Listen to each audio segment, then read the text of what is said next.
Hello students, आज की ये वीडियो पार्टनरशिप फर्म अकाउंटिंग को लेकर हम प्रिपेयर कर रहे हैं। पार्टनरशिप के बारे में अपन समझें उसके पहले 11th में आपने सोल प्रोप्राइटरशिप के बारे में पढ़ा, उसको चीजों को यहां पर अपन रिवाइज करें।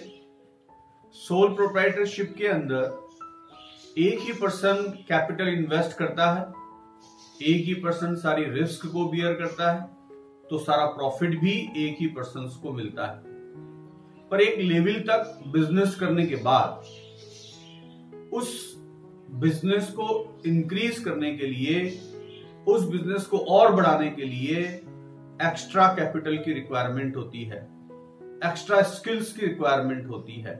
और उस लिमिटेशंस के कारण से सोल प्रोप्राइटरशिप एक लेवल तक का बिजनेस करने तक ही आप फॉर्म काम में ले सकते हैं, और उसके बाद आपको नेक्स्ट लेवल यानी जो बिजनेस की जो फॉर्म है उसको चेंज करना पड़ेगा।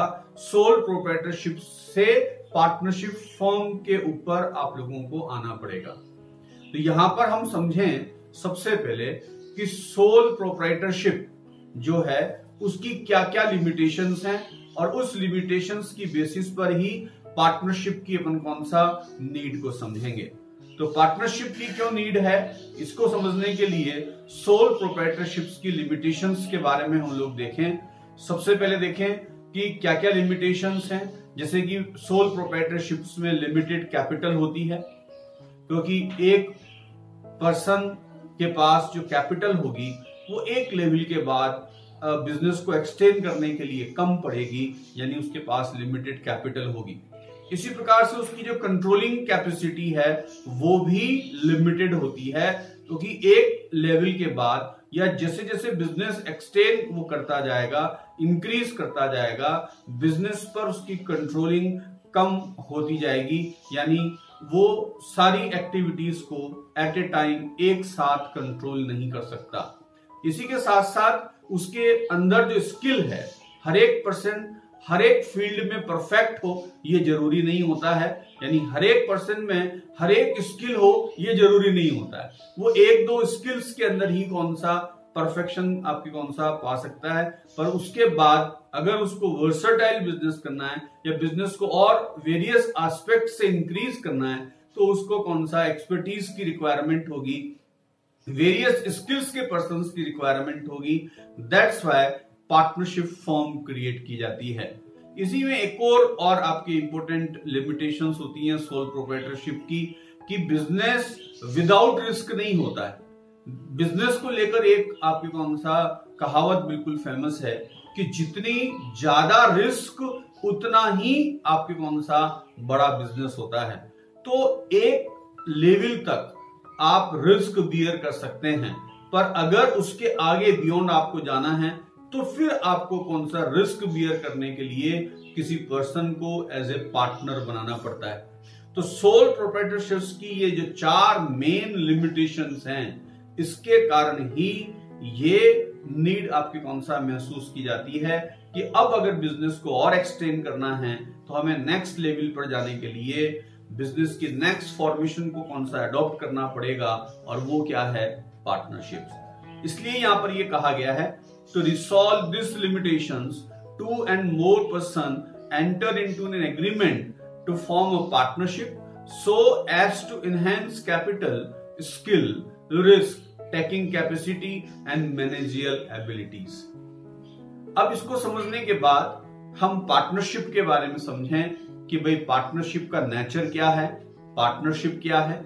तो पार्टनरशिप के नेचर को समझने के लिए एक बहुत इंपॉर्टेंट चीज है जो इसके अंदर बहुत ज्यादा जरूरी है, वो ये है कि पार्टनर्स का एक दूसरे पर ट्रस्ट और फेथ होना। क्योंकि पार्टनरशिप जो क्रिएट की जाती है वो एग्रीमेंट की बेसिस पर होती है, और जब दो पर्सन पार्टनरशिप में इन्वॉल्व होते हैं तो उनका एक दूसरे पर ट्रस्ट होना, फेथ होना बहुत एसेंशियल रिक्वायरमेंट है। और जब तक ये फेथ और ट्रस्ट नहीं होगा तब तक पार्टनरशिप को कौन सा फॉर्म नहीं किया जा सकता है।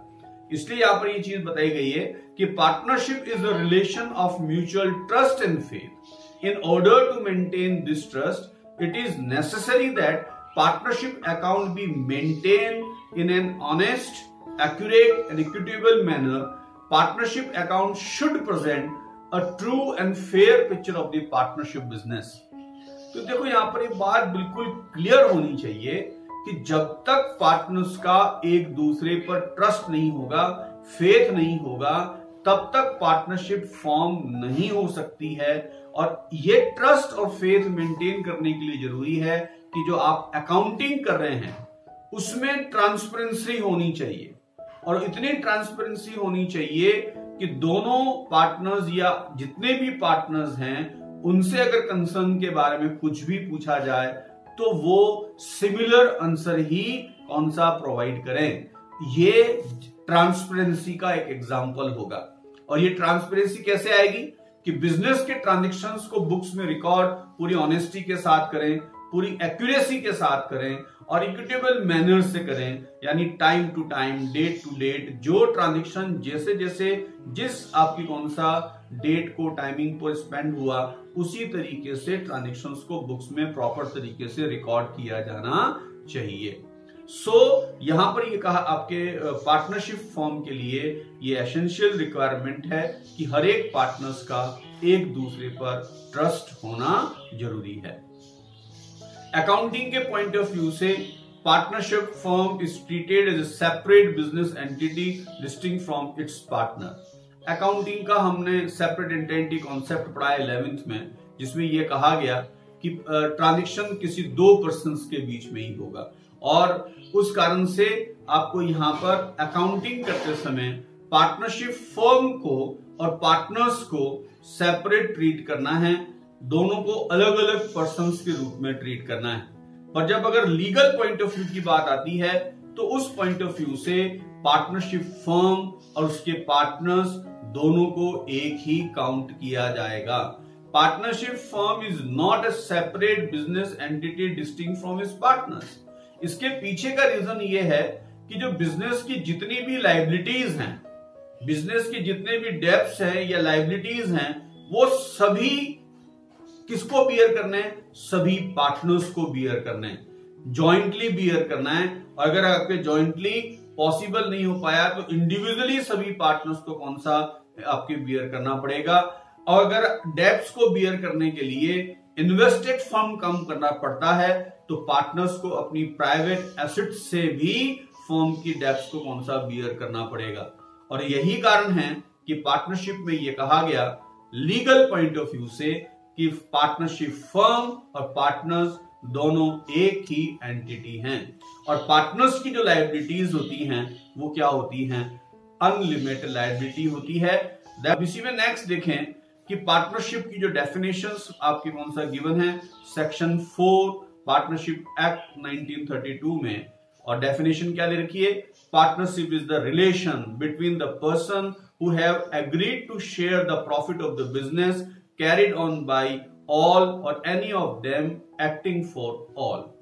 ये जो डेफिनेशन आपको गिवन है इसमें कौन कौन से मेन आपके कौन सा कैरेक्टर्स हैं, फीचर्स हैं, जो मेन पॉइंट्स हैं, उनको भी अपन एक एक करके समझें। सबसे पहला जो पॉइंट इसके अंदर इंपोर्टेंट पॉइंट है वो ये है कि पार्टनरशिप के लिए मिनिमम 2 पर्सन्स आपके कौन सा होना जरूरी है। किसी 2 पर्सन्स के बीच में ही पार्टनरशिप फॉर्म हो सकती है। कोई पर्टिकुलर पर्सन अपने आप से पार्टनरशिप नहीं कर सकता, पार्टनरशिप करने के लिए उसे किसी एक पर्सन की रिक्वायरमेंट होगी। पर पार्टनरशिप में मैक्सिमम कितने पार्टनर्स हो सकते हैं इसके बारे में कोई भी आपकी लिमिटेशन मेंशन नहीं है। पर कंपनी एक्ट की सेक्शन 464 आपको ये मेंशन करता है कि ऐसी पार्टनरशिप फर्म जिसमें पार्टनर्स की जो संख्या है वो 50 से ज्यादा हो जाए तो ऐसी पार्टनरशिप फर्म को कंपनी आपके कौन सा एक्ट के अकॉर्डिंग अपनी फर्म का रजिस्ट्रेशन कराना जरूरी होता है। और यहीं पर पार्टनरशिप की मैक्सिमम पार्टनर्स की लिमिट आपके डिसाइड हो जाती है, और वो कितने पार्टनर्स हैं? 50 पार्टनर्स। किसके अकॉर्डिंग? कंपनी एक्ट आपके 2013 के अकॉर्डिंग। अब सेकंड जो अपन इसमें मेन फीचर्स है वो है एग्रीमेंट। पार्टनरशिप को लेकर जो बात की गई है कि पार्टनरशिप फॉर्म कैसे होती है। पार्टनरशिप को फॉर्म करने के लिए केवल पार्टनर्स के बीच में एग्रीमेंट होना जरूरी है, दैट्स ऑल। कोई लीगल आपके फॉर्मेलिटीज नहीं है, कोई लीगल एक्टिविटीज नहीं है कि जिसको पूरा करने के बाद पार्टनरशिप आपकी क्रिएट होगी। पार्टनरशिप को क्रिएट करने के लिए केवल पार्टनर्स के बीच में एग्रीमेंट होना चाहिए और एग्रीमेंट होते ही पार्टनरशिप फॉर्म हो जाती है। पार्टनरशिप आपके कौन सा किसी भी लीगल आपके कौन सा एक्टिविटी से आपके फॉर्म नहीं की जाती है, यानी उस प्रोसेस को पूरा करने के बाद ही पार्टनरशिप बने, ऐसी कोई बाउंडेशन नहीं है। पार्टनरशिप केवल एक ऑरल एग्रीमेंट से भी फॉर्म हो सकती है। अब ये एग्रीमेंट ऑरल भी हो सकता है, ये एग्रीमेंट आपके कौन सा आपके रिटर्न में भी हो सकता है। तो partnership is existence by an agreement and not by operation of law, यानी किसी भी लीगल आपकी प्रोसेस से पार्टनरशिप फॉर्म नहीं होती है, ये केवल एग्रीमेंट से ही होती है। अब पार्टनरशिप आपके ये ऑपरेशन ऑफ लॉ जो वर्ड आ रहा है उसको एक बार अपन यहां पर समझें। तो उसके लिए आपको एक चीज समझनी है कि Hindu undivided family comes into exist by the operation of law, not by आपके an agreement. Hindu undivided family act के अंदर क्या है कि उसमें यह कहा गया है कि किसी परिवार में जो सदस्य है वो परिवार का सदस्य बनते ही उन सभी कानूनी अधिकार को प्राप्त करने का आपके उसको राइट्स मिल जाता है, जैसे ही वो परिवार का क्या हुआ मेंबर। मान लो एक परिवार में एक बच्चे का जन्म हुआ तो उस बच्चे को पिता की संपत्ति में हिस्सा प्राप्त करने का कानूनन क्या मिल जाता है, अधिकार। कोई एग्रीमेंट नहीं हुआ, कोई किसी प्रकार की बातचीत नहीं हुई, बस केवल जन्म लेते ही ऑपरेशन ऑफ लॉ यानी कानूनन उसे कौन सा वो अधिकार मिल जाता है। पर इस प्रकार से पार्टनरशिप फॉर्म नहीं होती है। अगर उसके पिता किसी पार्टनरशिप फर्म में पार्टनर हैं और उस बच्चे का जन्म होता है तो बच्चा पिता की संपत्ति में तो हिस्सेदार है, पर वो उस पार्टनरशिप फर्म में पार्टनर बन जाएगा, ये पॉसिबल नहीं है। और वो पार्टनर उसी केस में बन पाएगा जब एग्जिटिंग सभी पार्टनर्स इस बात के लिए एग्री हों, अदरवाइज ऑपरेशन ऑफ लॉ यानी कानूनन तौर पर वो पार्टनर नहीं हो सकता। यहां पर हम इसको इस प्रकार से भी समझें कि एक पति पत्नी है तो शादी होने के बाद पत्नी को पति की संपत्ति का में कौन सा कानूनन क्या मिल जाता है, अधिकार मिल जाता है, ये ऑपरेशन ऑफ लॉ है। तो पार्टनरशिप इस तरीके से आपकी कौन सा फॉर्म नहीं होती है। पार्टनरशिप के लिए तो केवल एक एसेंशियल आपके कौन सा नीड है, वो ये है कि पार्टनर्स के बीच में क्या होना चाहिए, एग्रीमेंट होना चाहिए। अब ये एग्रीमेंट ओरल और रिटन दोनों आपके किसी भी प्रकार का हो सकता है। और एग्रीमेंट के अंदर जनरली होता क्या है, पार्टनर्स के क्या राइट्स है, पार्टनर्स की क्या ड्यूटीज हैं, क्या लायबिलिटीज हैं, पार्टनर्स के बीच में क्या क्या एग्रीमेंट्स हुए हैं, आपके उसी को लेकर आपके कौन सा एग्रीमेंट्स आपके किए जाते हैं। तीसरा जो आपका इंपॉर्टेंट पॉइंट है वो है existence of business and profit motive. Partners के बीच में जो एग्रीमेंट हुआ है उसका पर्पस क्या होना चाहिए, उसका पर्पस होना चाहिए बिजनेस, यानी किसी बिजनेस एक्टिविटी को करने के लिए ही एग्रीमेंट होना चाहिए। और बिजनेस एग्रीमेंट आपके एक्टिविटी का मतलब यहां पर यह है कि आप कोई चीज परचेज करें, उसमें प्रॉफिट जोड़ें, उसके बाद सेल करें। कोई चीज मैन्युफैक्चर करें, प्रॉफिट जोड़ें और उसके बाद उसको सेल आउट करें। यानी बिजनेस एक्टिविटी के अंदर प्रॉफिट मोटिव होना बहुत जरूरी है। अब इसमें एक और चीज बता दूं मैं आपको कि बिजनेस एक्टिविटी का मतलब यह है कि आपके वो एक्टिविटी लीगल भी होनी चाहिए, जिसको लॉ परमिट करे। लॉ के अकॉर्डिंग वो आपकी बिजनेस एक्टिविटी सही होनी चाहिए, तभी आपके कौन सा वो एग्रीमेंट पार्टनरशिप फॉर्म या पार्टनरशिप आपके कौन सा कहलाएगा। तो पार्टनरशिप के लिए एग्रीमेंट जरूरी है, एग्रीमेंट बिजनेस एक्टिविटी का होना चाहिए और बिजनेस प्रॉफिट इन आपके कौन सा मोटिव से किया जाना चाहिए। अब इसी में जो नेक्स्ट आपकी जो कैरेक्टरिस्टिक्स आ रही है वो ये है कि जो भी आपने बिजनेस किया है और प्रॉफिट अर्निंग से किया है, उस आपके कौन सा प्रॉफिट को सभी पार्टनर्स के बीच में डिस्ट्रीब्यूट किया जाना जरूरी होता है। अगर आपने बिजनेस के अंदर प्रॉफिट को अर्न किया और पार्टनर्स में डिस्ट्रीब्यूट नहीं किया तो फिर वो पार्टनरशिप आपके कौन सा नहीं कहलाएगी। पार्टनरशिप के लिए जरूरी है कि प्रॉफिट इंटेंशन से बिजनेस एक्टिविटी कर उस प्रॉफिट को सभी पार्टनर्स में क्या किया जाना चाहिए, डिस्ट्रीब्यूट किया जाना चाहिए, तभी उसी को क्या माना जाएगा, पार्टनरशिप माना जाएगा। इसी में नेक्स्ट आती है relation of principle of agent. देखो हर एक पार्टनर्स का एक दूसरे से क्या रिलेशन होगा वो ये यहां पर दिया है प्रिंसिपल और एजेंट का। यानी हर एक पार्टनर्स अपने आप को एजेंट माने और हर एक पर्सन दूसरे अदर पार्टनर्स को क्या मानेगा, प्रिंसिपल मानेगा। वो इसलिए कहा गया कि प्रिंसिपल एजेंट की एक्टिविटी के लिए लिएबल होता है। यानी जो प्रिंसिपल है वो एजेंट के द्वारा किए गए हर एक काम के लिए रेस्पॉन्सिबल है। सारी लायबिलिटी किसकी होगी, प्रिंसिपल की, एजेंट के द्वारा किए गए काम की। अब इसको समझ लें आप, जैसे आप उनमें पार्टनरशिप फर्म के अंदर हैं तो मैं अपने आप को एजेंट मानूंगा और आपको क्या मानूंगा, प्रिंसिपल मानूंगा। यानी मेरे सारे काम की लायबिलिटी किसकी होगी, आपकी होगी, और आप भी अपने आप को क्या मानेंगे, एजेंट मानेंगे, और आपके काम की सारी लायबिलिटी किसकी होगी, मेरी होगी। इसका मतलब यह हो गया कि हम अपने आप को तो एजेंट माने और दूसरे को क्या माने, प्रिंसिपल। इससे होगा क्या कि सभी आपस में बाउंड हो गए और एक दूसरे के काम के लिए क्या हो गए, जिम्मेदार हो गए। इसलिए इनके रिलेशन को नाम दिया प्रिंसिपल और कौन सा, एजेंट का। अब इसी में एक लास्ट दे रखा है कि जो बिजनेस है उसको अपन कैसे कैरिड आउट करें या कैसे चलाएंगे। तो उसका एक तरीका है, या तो बिजनेस हम सब मिलकर चला लें या सब की तरफ से किसी एक पर्सन को क्या कर दिया जाए, अपॉइंट कर दिया जाए। तो इस तरीके से कौन सा पार्टनरशिप अपन कौन सा रन कर सकते हैं। अब देखें इसमें आगे जो नेक्स्ट आ रहा है वो है राइट्स ऑफ कौन सा पार्टनर। इसको अपन आगे पढ़ें उसके पहले मैं आपको एक चीज कह दूं, ये पार्टनरशिप की बहुत लंबी सीरीज अपन ने स्टार्ट करी है। आप चैनल को सब्सक्राइब करें और बेल आइकन को जरूर से दबाएं, क्योंकि जो नेक्स्ट वीडियो का नोटिफिकेशंस उन्हीं लोगों को जाएगा जिन्होंने बेल आइकन और सब्सक्रिप्शन आपको कौन सा सब्सक्राइब किया है, जिन्होंने चैनल सब्सक्राइब किया है और बेल आइकन को दबाया है, उन्हीं के पास नोटिफिकेशंस जाएगा, ताकि आगे की आपकी कौन सा वीडियोस आपको प्रॉपर मैनर में मिलती रहे और आप इन सारी चीजों को बहुत इजीएस्ट मैनर्स में कौन सा सीखते रहें। मेरा मोटिव है कि आप विदाउट बुक किस प्रकार से कौन सा चीजों को सीखें। अगर आप प्रॉपर तरीके से वीडियो को सुनते हैं, देखते हैं, तो मैं समझता हूं कि किसी प्रकार की बुक की आपको रिक्वायरमेंट नहीं है। सारा कंटेंट मैं आपको ओरली कौन सा याद करवा दूंगा।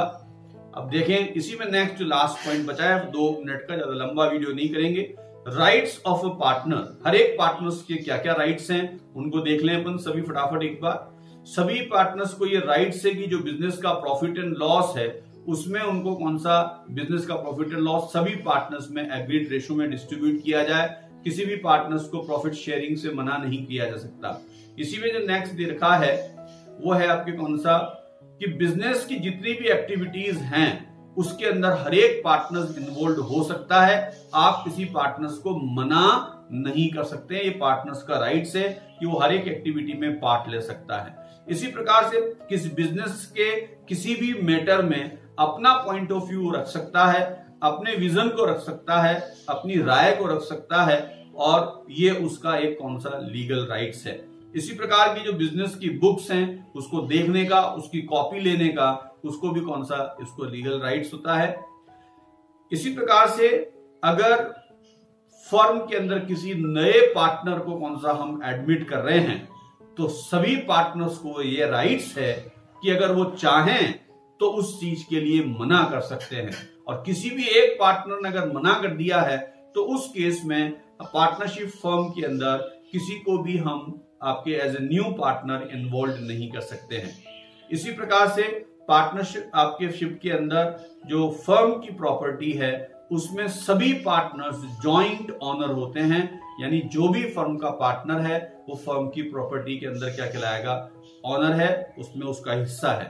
इफ अ पार्टनर हैव आपके कौन सा लोन टू द फर्म, अगर किसी पार्टनर ने फर्म को लोन आपके कौन सा प्रोवाइड किया है तो उसको एग्रीड आपके कौन सा रेशो से इंटरेस्ट रिसीव करने का राइट्स है। और अगर मान लो ये इंटरेस्ट की रेट आपके कौन सा डिसाइड नहीं हो पाई तो 6% पर एनम से उसको कौन सा इस पर इंटरेस्ट रिसीव करने का राइट्स है।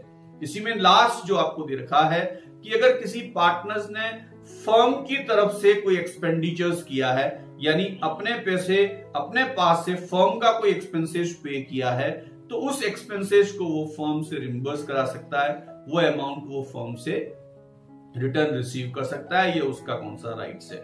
सो लास्ट इसमें एक राइट दे रखा है, वो ये है कि अगर कोई पार्टनर्स फर्म से रिटायर होना चाहे तो वो प्रॉपर नोटिस देकर आपके कौन सा फर्म से रिटायर हो सकता है। तो ये सभी पार्टनर्स के राइट्स हैं। और इसी में जो नेक्स्ट वीडियो अब हम लोग कौन सा आगे देखेंगे, नेक्स्ट वीडियो के अंदर जो मैंने कंटेंट लिया है वो पार्टनरशिप डीड को लेकर है, बहुत इंपोर्टेंट है। और ये थ्योरेटिकल पार्ट का लास्ट कंटेंट है पार्टनरशिप के अंदर, पार्टनरशिप डीड। उससे रिलेटेड जो क्वेश्चंस हैं वो भी मैंने कौन सा इस वीडियो के अंदर मेंशन किए हैं। तो बहुत इंपोर्टेंट वीडियो है, लाइक करें, शेयर करें, सब्सक्राइब करें और बेल आइकन जरूर दबाएं ताकि प्रॉपर नोटिफिकेशंस आपको मिलता रहे। Thank you.